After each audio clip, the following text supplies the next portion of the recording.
14ویں کی رات تھی۔ چاند پورے زور سے چمک رہا تھا۔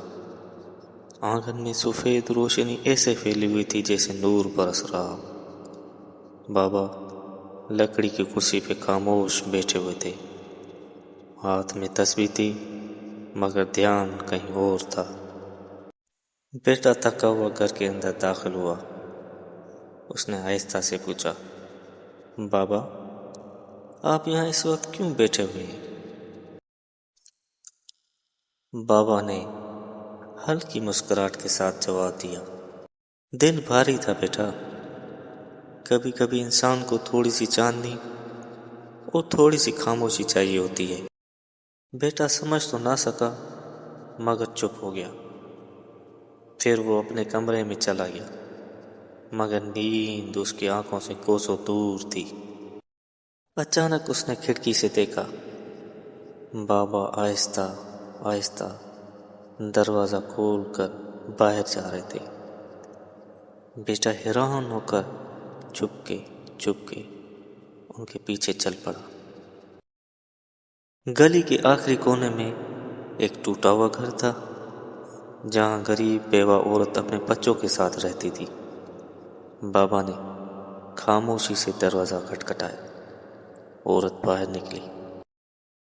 بابا نے ایک بڑا راشن کا تھیلا ان کے ہاتھ میں دیا اور بولے، یہ تھوڑا سا راشن ہے بہن، بچوں کے لیے بھی کچھ چیزیں رکھ دی ہیں۔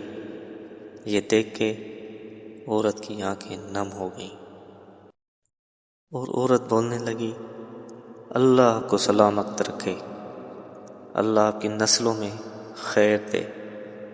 بچے بھی ماں کے پیچھے سے جھانکتے ہوئے دعائیں دینے لگے۔ بابا کی نظریں جھک گئیں۔ وہ پلٹ کر خاموشی سے واپس گھر جانے لگے۔ بابا کا بیٹا دیوار کے سائے میں کھڑا یہ سارا منظر چھپ کے دیکھ رہا تھا۔ اس کے دل میں عجیب سی نرمی، احترام اور شرمندگی اترتی جا رہی تھی۔ جب بابا واپس گھر کے آنگن میں داخل ہونے لگے تو بیٹا بھی باہر آ گیا اور ان کے ہاتھوں کو تھام لیا۔